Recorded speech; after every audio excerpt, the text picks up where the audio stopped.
It was time.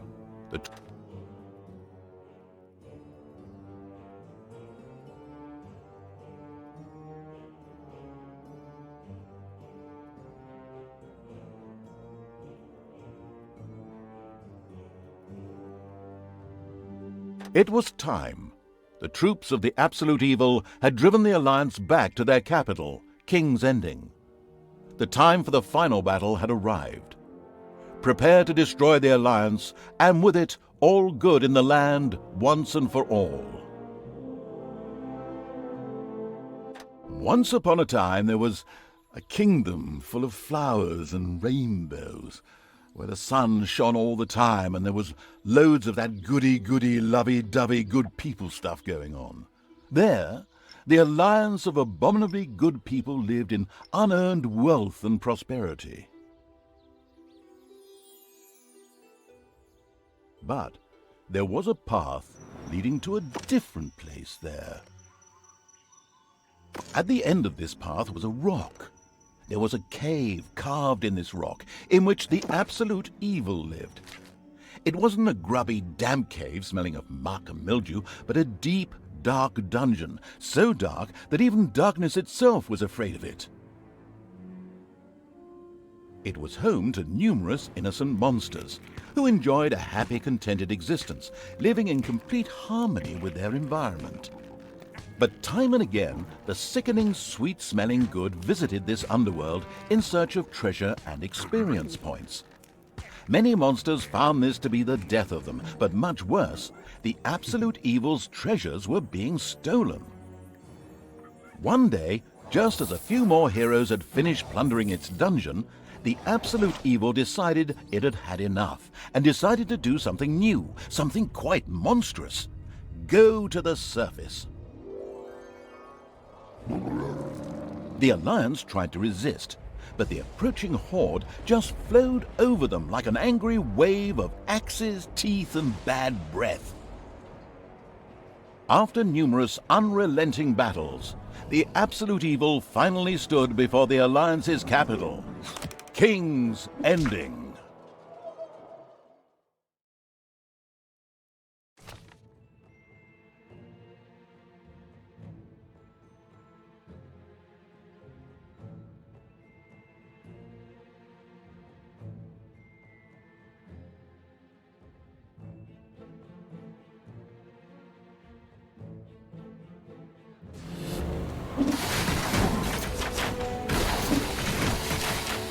After countless battles, the forces of the absolute evil reached the Alliance capital, King's Ending. The laughable remnants of the forces of good had come here to make ready for the final battle. Evil would pay a high price indeed to storm those fortress walls, or so they thought. Suddenly, a rumble rose from deep within the earth. Stones burst asunder, revealing an ancient path into the depths. Out of the depths of Stygian darkness arises the invincible evil. With earth-shaking steps, the unstoppable evil began its trek towards the front. In the terribly improbable event that it may have forgotten how that works, a formidable help function has been provided.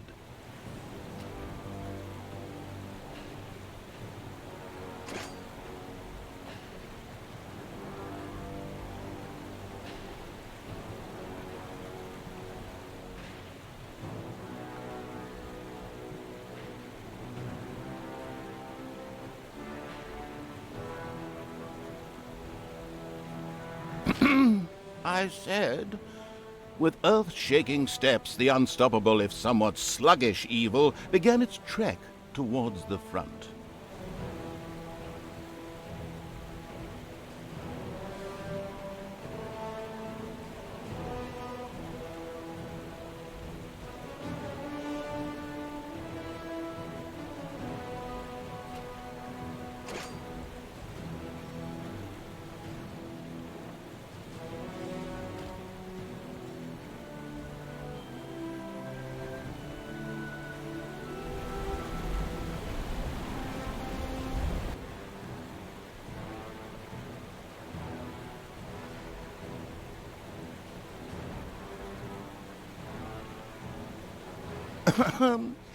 The inexplicably obtuse evil began its trek towards the front.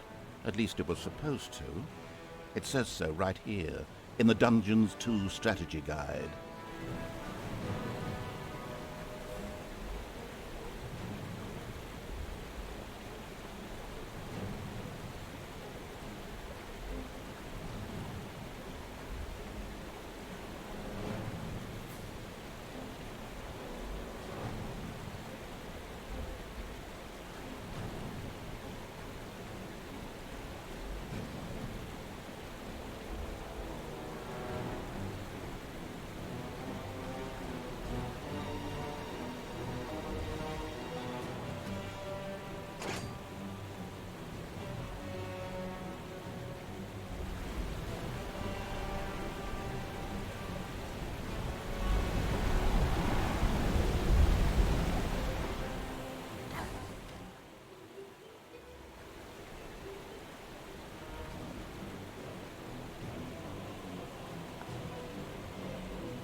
Okay, maybe this is all going just a bit too fast for you. Look, there are a few helpful tutorial thingies you might want to have a look at before you start the game, all right?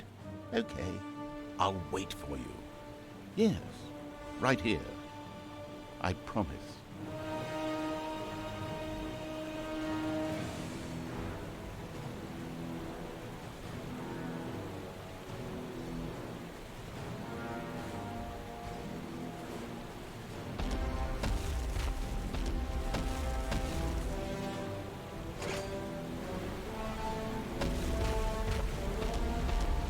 The presence of the absolute evil was also reflected in the land itself. Grass withered, and in places the ground tore open to reveal bubbling lava.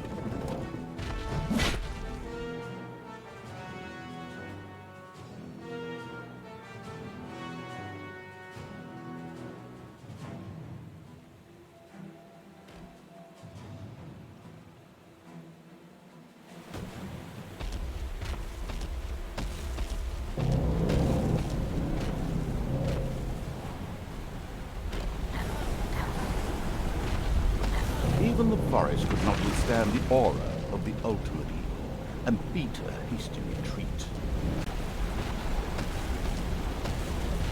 A few of the Alliance units had entrenched themselves here. A determined and absolute evil marched towards them in order to strike them down with its mighty weapon.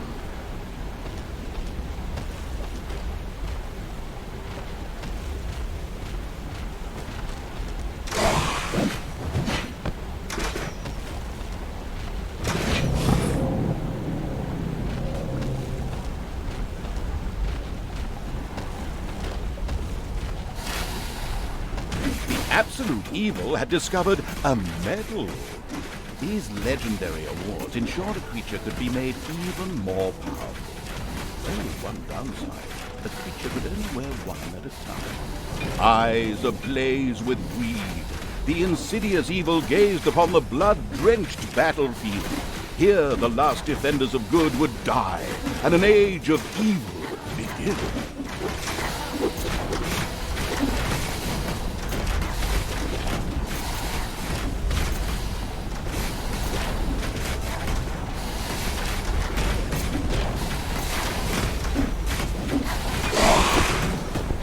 Projectiles from the Alliance's catapults darkened the sky, but the Horde's fighting skills were at their best in darkness, if they survived.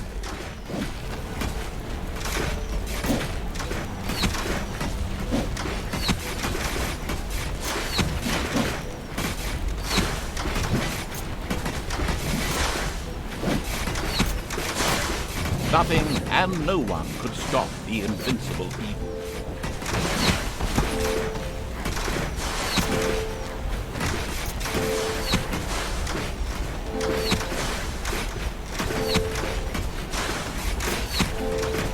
And then suddenly, the absolute evil hit the ground. The day was saved, and good had triumphed.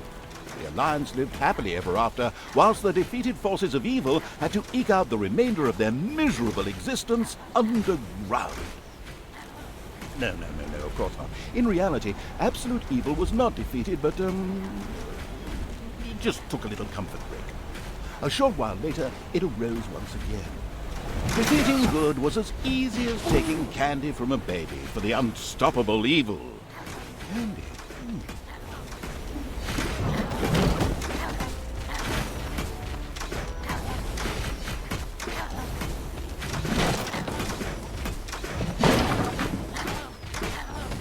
Absolute evil destroyed the defenders' camp in the east with the greatest of ease. Now, only one tiny camp offers any resistance to the absurdly evil. And even that won't be able to hold out for much longer.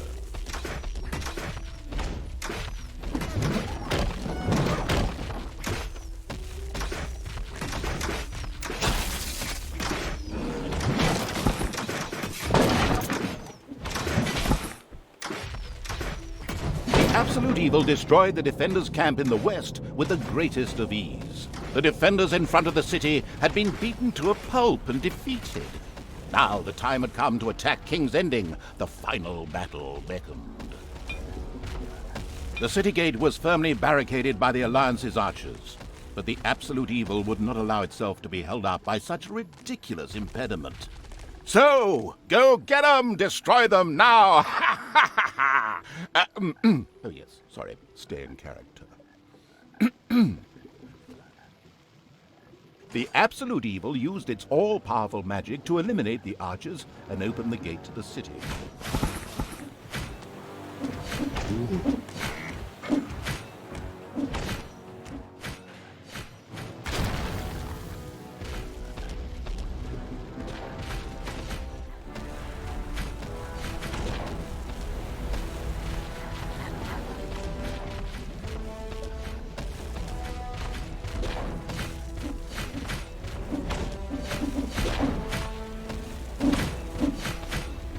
The absolute evil had a good long think, but at precisely that exact moment, it decided to act and to deploy its overwhelming magic powers.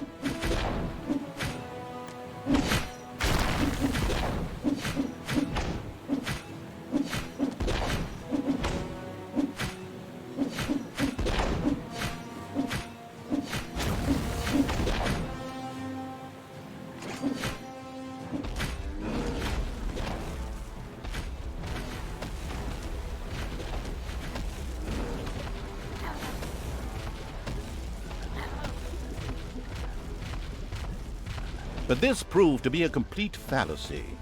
It would appear that the distracted evil was not aware that it should use one of its powers here, something that could have been done with ease via the GUI. If in doubt, the formidable help utility could also have been consulted on the matter. Using its legend, wait for it, dairy powers, the absolute evil destroyed the impediment with ease and simultaneously eliminated a whole group of defenders. True story. The road to the capital was now clear. The absolute evil did not hesitate for even 1 nanosecond.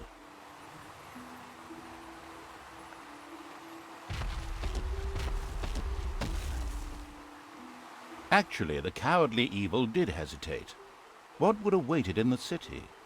Would its lousy defenders, which it previously had managed to slay in droves, suddenly come up with something more serious?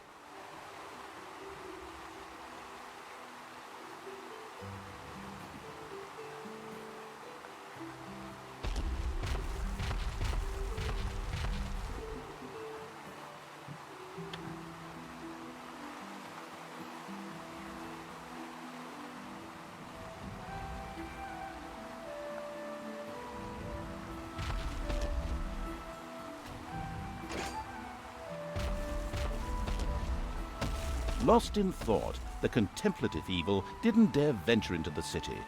What if it were a trap?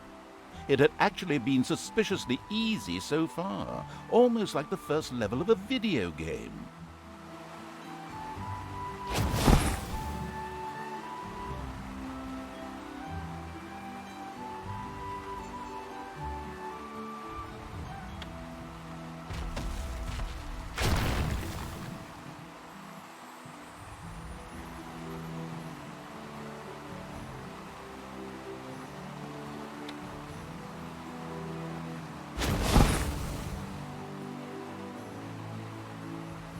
The thoughtful evil was still pondering. He could hardly turn around and not bother with the city. What would its minions think? Would they be giggling behind evil's back? Would evil become the object of their scorn, the butt of their jokes, just like the days back in Seville's school of rehabilitation for former arch-villains? No, no. Under no circumstances could it end like that. Not again. The insidious evil entered King's Ending. A small, pitiful group of defenders stood in its way. Suddenly, the doors of several houses in the city opened, and with a loud roar, defenders bore down on the rather surprised evil. An ambush.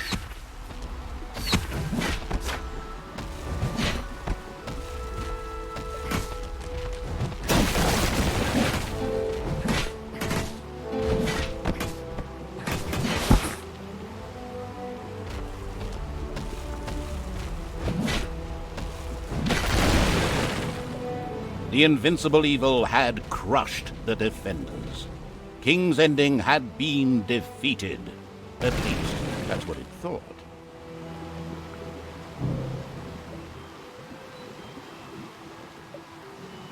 Suddenly, the final heroes of the Alliance emerged from nowhere.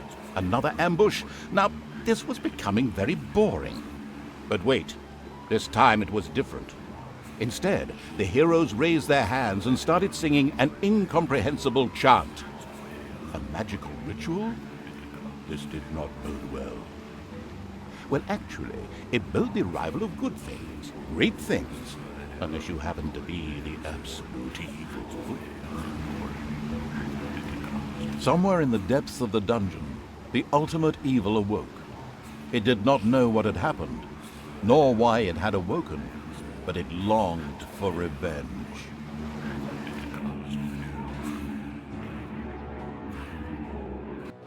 The last remaining heroes of the country joined forces and cast a powerful banishment spell.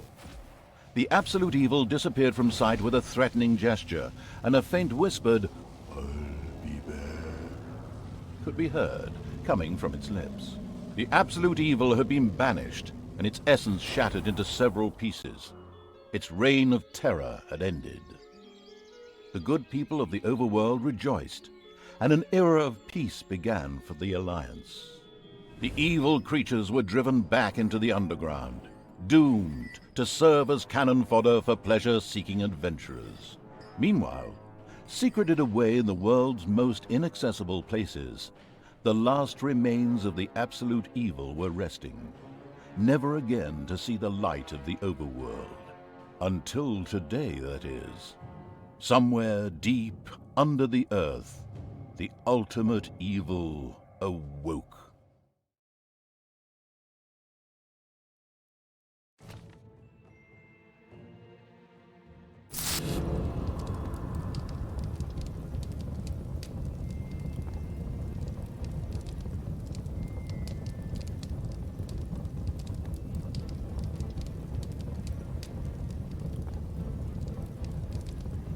And the Hand of Terror arose, controlled by the ultimate evil.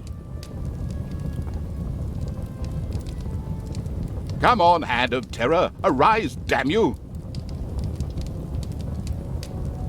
Methinks that exploring the surrounding area would be a sensible strategy. However, to do this, light would be required. Still not bright enough. An old throne room was revealed by the light. The circumstances remained a mystery. The Hand of Terror flew through the throne room, following each and every thought the ultimate evil had. After a few flying sessions, the ultimate evil was able to control the hand with ease. The time had come to call forth creatures who were completely devoted to it and would do its dirty work. Little snots were the dregs of each and every dungeon and spent their time taking care of it. The expansion-mad evil hired one snot on the spot. The first little snot appeared. It was completely ready to work in the dungeon and to crawl in the dust before the ultimate evil. Little snots were important to the ultimate evil because they took care of many important little things, such as excavating new areas. The psionically gifted evil could sense the presence of something important that was buried to the south. It instructed its little snots to dig in that direction.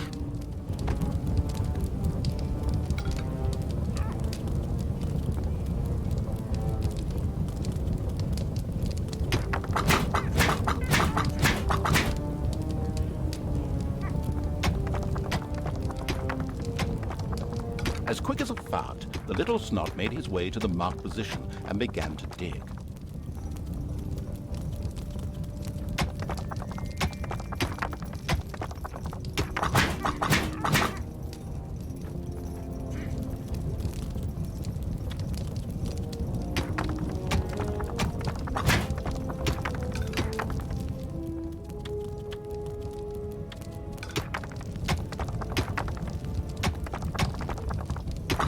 Behold, the creatures of the overjoyed evil had apparently been much more industrious than it had thought. A great dungeon was revealed behind the wall. Everything was already in place. Doors, traps, a well-filled treasury. Oh, wait, treasury? And where, if you please, is this treasury? Oh well. One can't expect too much of these mindless little snots. First of all, some gold had to be dug out to make space for a treasury to be created. The hand of terror swiftly marked a few small gold veins so that the little snots could excavate them. As soon as the gold vein was selected, a little snot immediately set out to mine valuable gold for the greedy evil.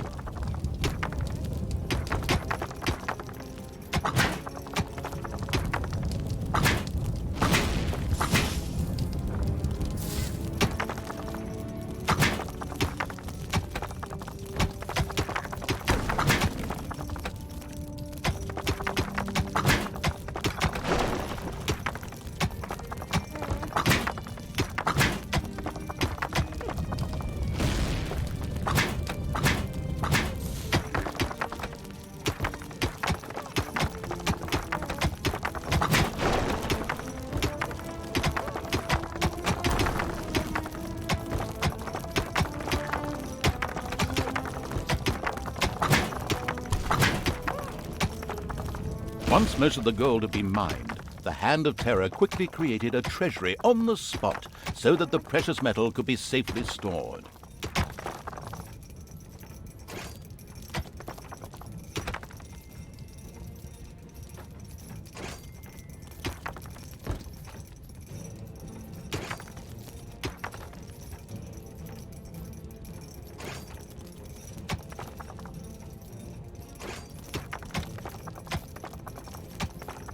The clever evil mastered this task with flying colors. From now on, little snots could use the treasury to store mined gold. It was then at the greedy evil's disposal whenever more rooms needed to be built or new creatures recruited. Little snots were all well and good, but were too weak and cowardly to defend the dungeon. Since it was not able to defend itself, the ultimate evil would have to hire some orcs. But they would require food.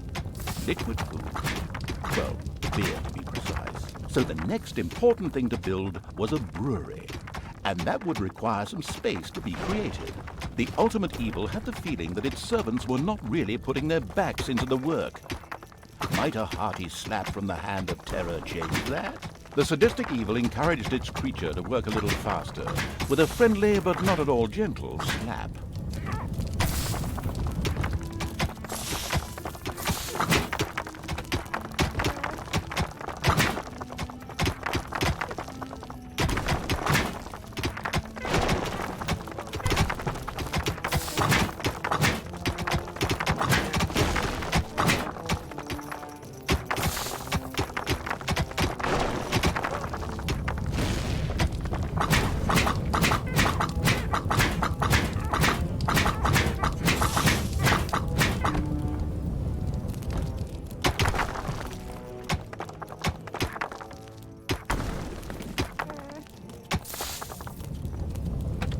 There was now an area cleared for the brewery site, and with quick finger snaps from the hand of terror, the room stood ready.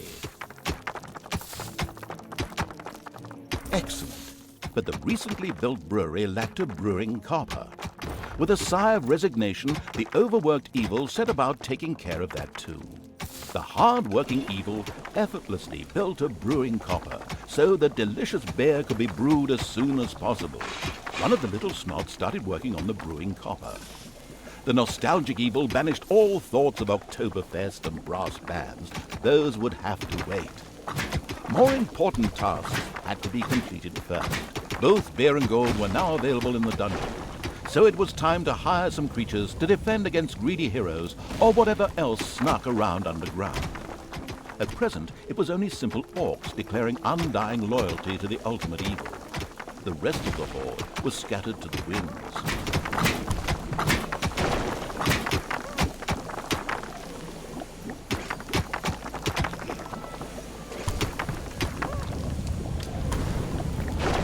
Orcs were defensive close combat specialists, capable of dealing with many opponents. However, they were very vulnerable to ranged attacks.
Payday!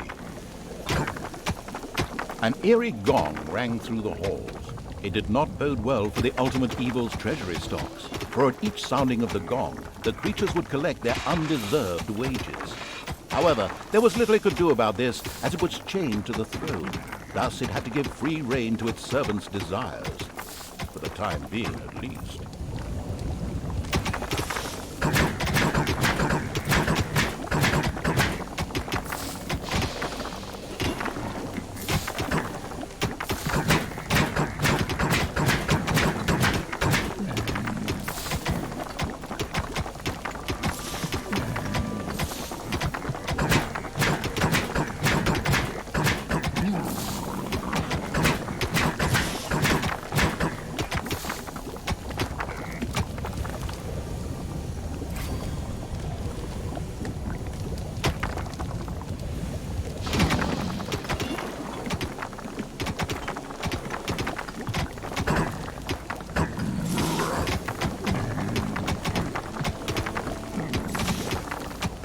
Suddenly, one of the repellent evil's servants became very thirsty. This was typical of a troop member of the unanonymous alcoholics known as the Horde. The Dipso made his way to the nearest brewery to quench his thirst. A thirsty orc arrived at the brewery. Eager and slavering, he started demolishing the alcohol-hoarding evil's stock of beer.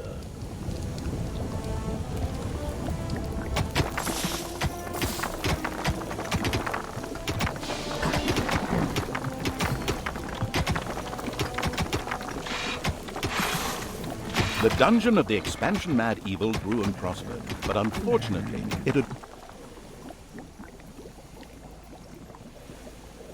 reached the maximum possible population it could currently manage. Now a creature would have to be thrown into the bottomless pit before any others could be brought in. One louse-infested orc crawled up from the depths and declared allegiance to the ultimate evil. The first step towards the creation of a powerful army had been taken.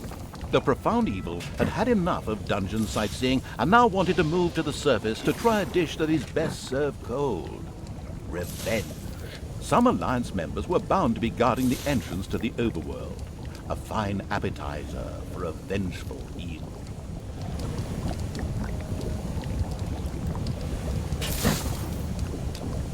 The creature disappeared into the pit of uselessness with a long drawn and gradually diminishing "ah." This particular act of wickedness brought a smile to the face of the ultimate evil.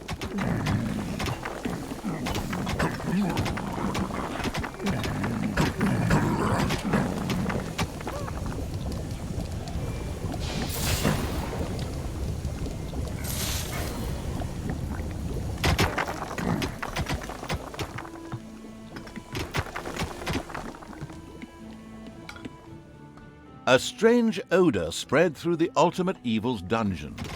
It vowed that in the future it would eat fewer beings.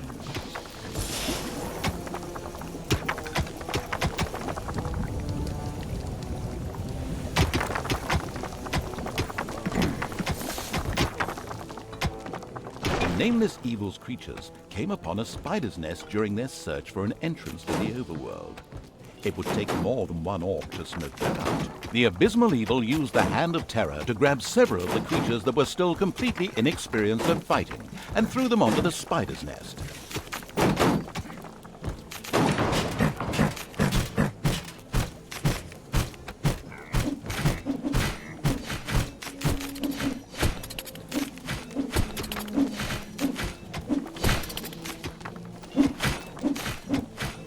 The spiders dropped like flies. The strategically well-versed evil patted itself on the back, proud that it had led its troops into battle with such aplomb. And by led, I just simply mean chucking them at the enemy. The basics of a dungeon were now in place. However, the brewery was puny and didn't really have room to store beer barrels in, and the treasury was also anything but impressive in size. Quickly, the expansion-hungry evil set out to enlarge its dungeon.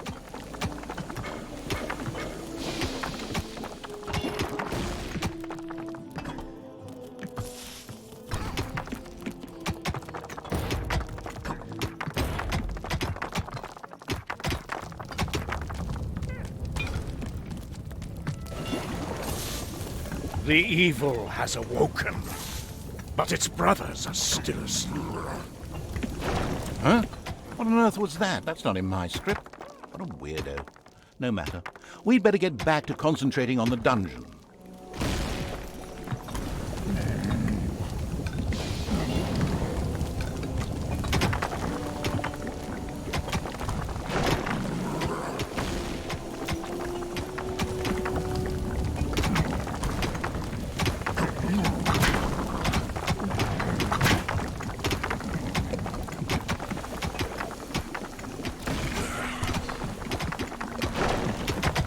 A huge monstrosity loomed out of the darkness on 8 legs. This dungeon's human guards had been ancient history for a long while. Now it was home to a huge spider and her brood. Would Sam and Frodo escape it and continue their journey to Mount Doom, or was this the end of the Ring-Bearer? Hang on a minute, that's not the right text. Where were we? Oh yes, a huge spider, henceforth called the Spider Queen. It would be necessary to eliminate the Spider Queen before the Horde could reach the surface. The Spider Queen sent forth a wave of her children.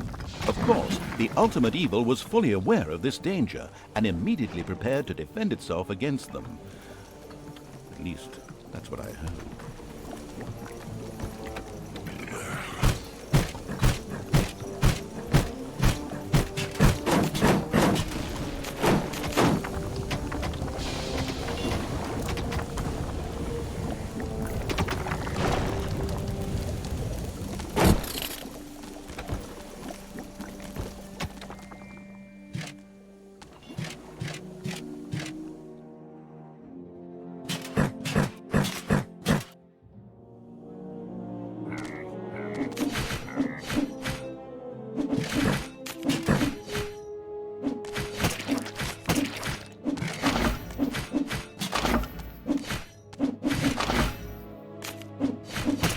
and another wave of spiders set out to destroy the ultimate evil.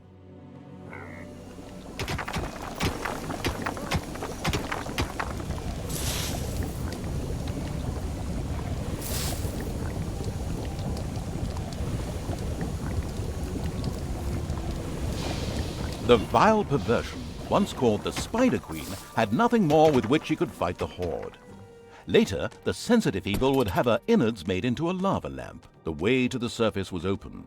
Now it was time to put those vengeance plans into practice. The vile evil wanted to take this opportunity to utter a really sinister laugh. But unfortunately, its physical state made this unviable. Instead, it asked the narrator to do a bit of sinister laughter on its behalf. Oh well, here goes. Deep breath.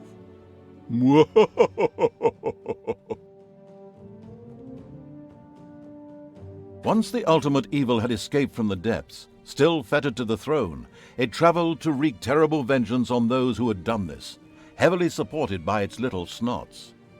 The first target was Paladin Robert, now King of the Alliance. He had withdrawn to the quiet surroundings of his hunting lodge. There, he would be the perfect victim.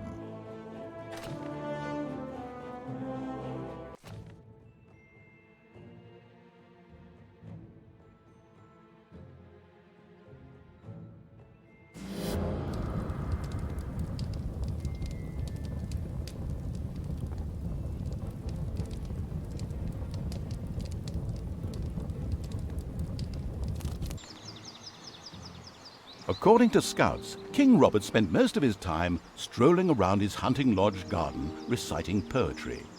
Soon his poetry would turn into mournful ballads. The vengeful evil thirsted to defeat the Alliance's king and mount his head on the wall as a trophy. Whoops, of course, I really mean that he wanted to take all of King Robert's cookies away. Better play it safe, or the age classification folks will be after me. Before that, however, the ultimate evil had to do a bit of work on the dungeon. Otherwise, it wouldn't be able to fund even a small army made up of a few orcs.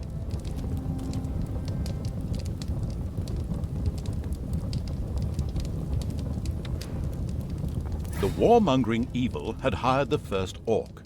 As ancient wisdom says, violence is a solution, usually the only one.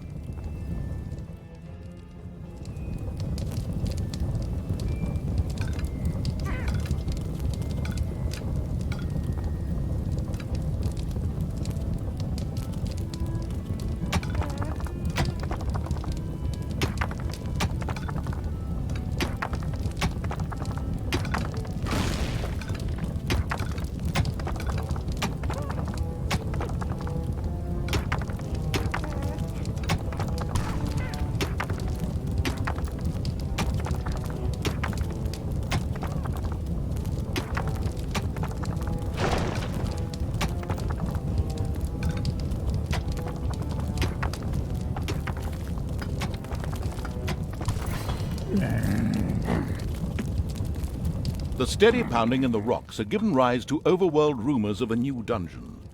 A group of heroes set out to plunder its riches, and the ultimate evil was already looking forward to this visit.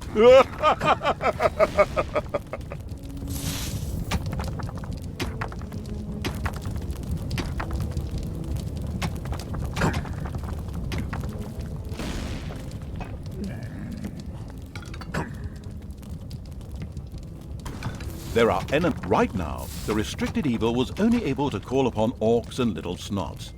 But there had been rumors that some goblins were hiding out in a cave somewhere close by.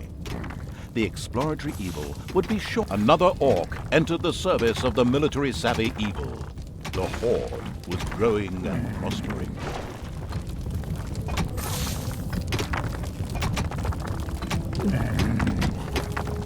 The first treasury was completed. Soon greedy evil's little snots would fill it with gold. You know the golden rule, right? Whoever has the gold makes the rules.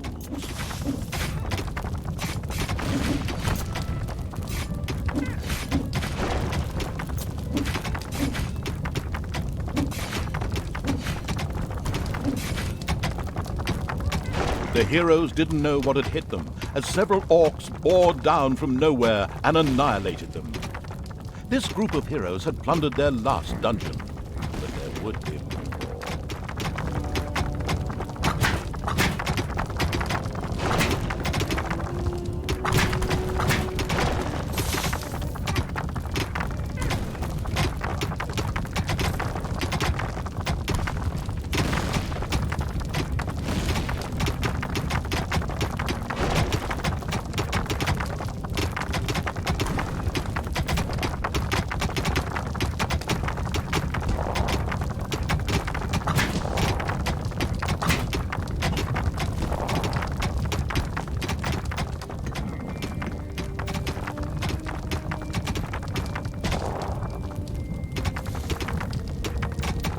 The first brewery was completed.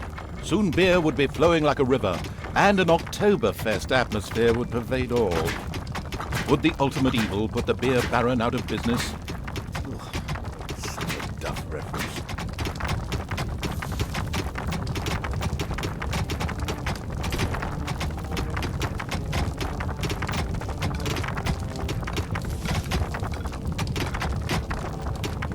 The ultimate evil should never forget to keep a watchful eye on its beer and gold stores. If its creatures can't help themselves whenever they need to, they will get angry. Fast.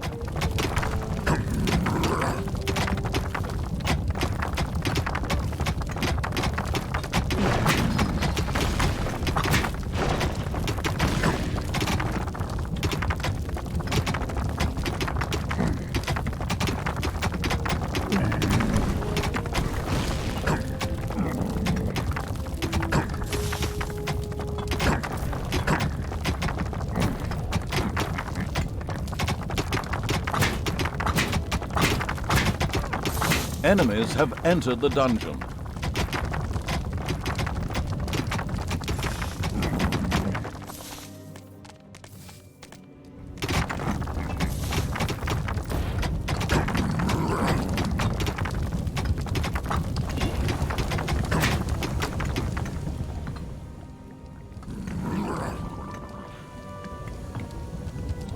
The ultimate evil slowly made itself cozy underground.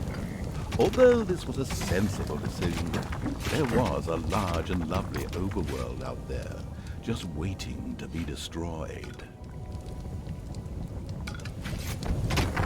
It's payday.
The time to attack appeared to be right.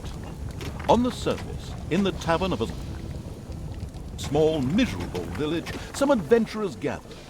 They were acquiring Dutch courage for their visit to the dungeon by downing several beers. The dungeon had to be destroyed.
A delicious rumble announced the fact that the village's last house had crashed to the ground. Ha! There would be no more heroes meeting there to seek out the dungeon of the destruction-hungry evil. The hunting lodge of King Robert lay in the north. It was there that the ultimate evil would finally get its long-awaited revenge. However, it looked pretty damn well guarded. Maybe it should first visit the cave to the west, inhabited by a clan of goblins, where the cunning evil could do a little negotiating.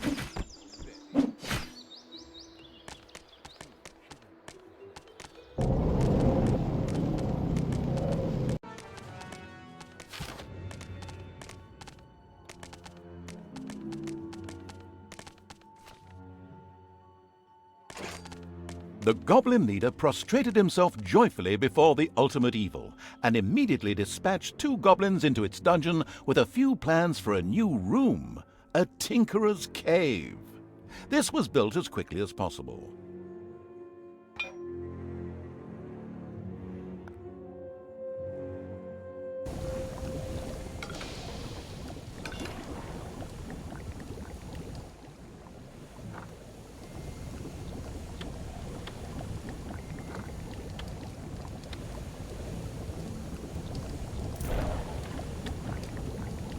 The Tinkerer's Cave was built. It could, however, only be used as a warehouse, as it lacked the workshop that the insidious evil's goblins needed. Quick as a flash, Evil placed a creator mat in the Tinkerer's Cave. A sparkling new creator mat graced the Tinkerer's Cave of the expansion-hungry evil. A goblin would be able to work well in here, producing toolboxes. A few of these boxes would now be needed in order to invent a trap. The moody evil waited patiently.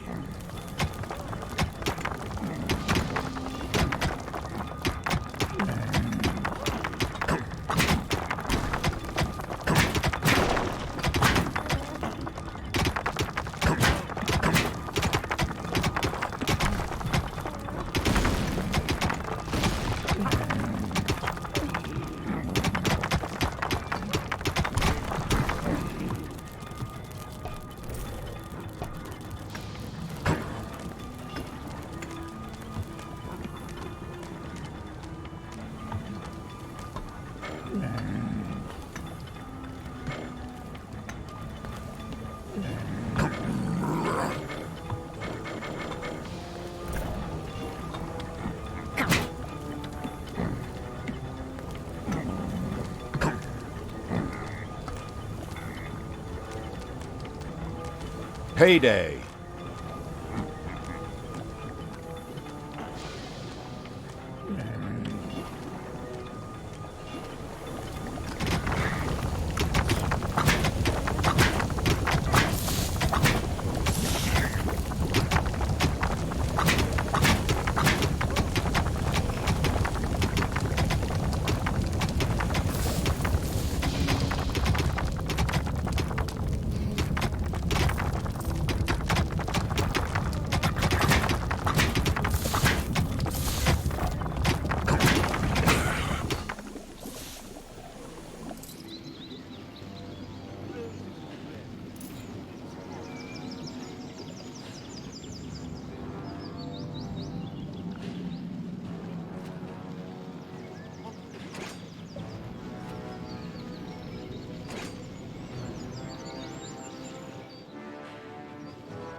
As cowardly as the goblins were, their creativity more than made up for this.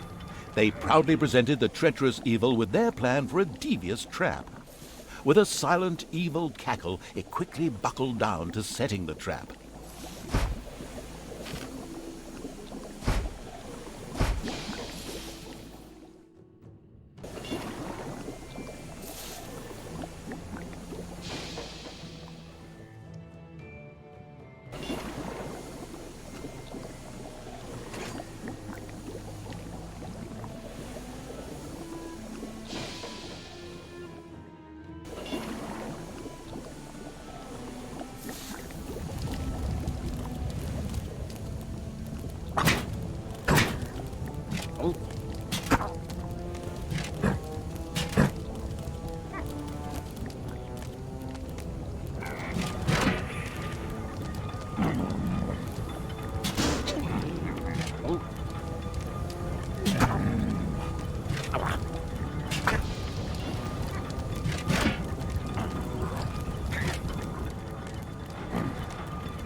Job done.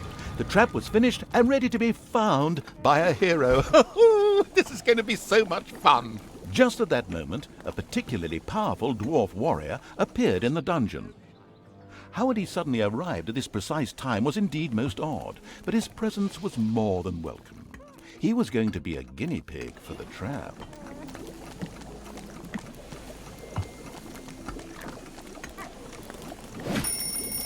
Even this strong dwarf warrior didn't stand a chance against the treacherous traps and powerful monsters of the invincible evil. He bit the dust. So much for a game of dwarves. The dungeon's defenses were now clearly much improved, but the hunting lodge still remained well protected and impregnable. There was nothing that the ultimate evil could do. The task was impossible. So the evil withdrew, bent and broken, let feelings of revenge ebb away, and instead took up looking after those cute, teeny-weeny trees. What are they called again? Bonsai, yes, that's it. The end. Pretty unsatisfactory, huh? Of course, that wasn't the end. In reality, the indefatigable evil paid the goblin cave another little visit. The goblin leader would hopefully spit out something useful after a few more slabs.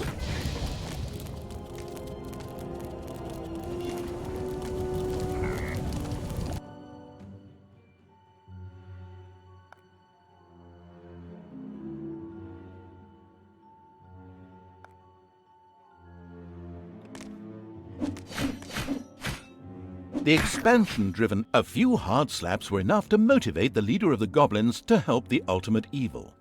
As it transpired, there was an old tunnel which had been previously used as an escape route. This connected the goblin cave with the vaults of the hunting lodge. The goblin leader voluntarily made a goblin assassin available to the hard-hitting evil to help infiltrate the lodge.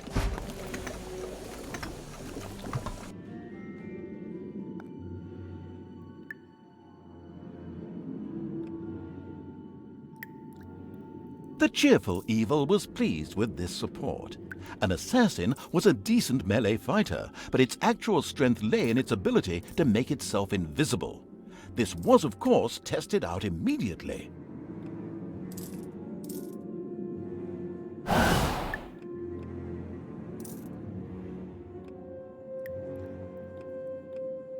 Despite the powerful invisibility skill, it was advisable for the ultimate evil to be cautious. Some opponents had such highly trained observation skills that they were actually able to see invisible units. A locked door prevented the assassin from progressing. It would have taken a long time for him to have opened it with sheer brute force using weaponry. Thankfully, he had a suitable skill with which he could deactivate doors, and more importantly, traps.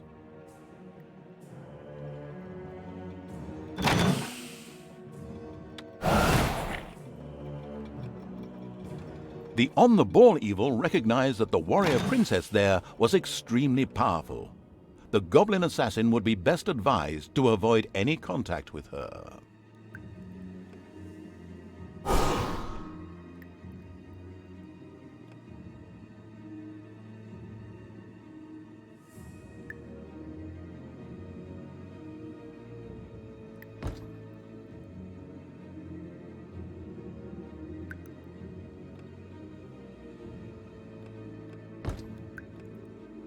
Insert funny line here.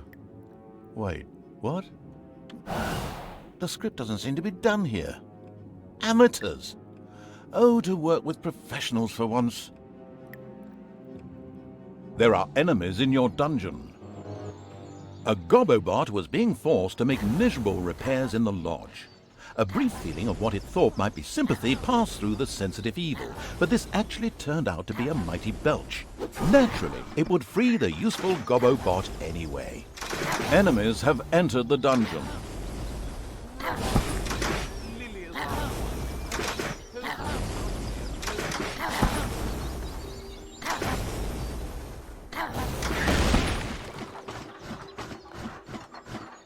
Elated by the assassin's attempt at rescuing it, the Gobobot joined the horde and succeeded in showing its tormentors a real hot time.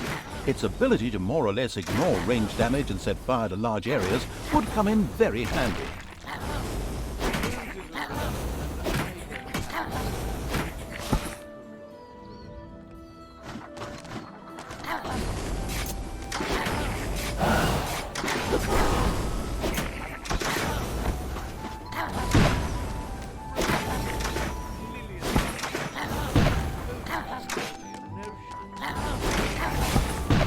Defend the throne room.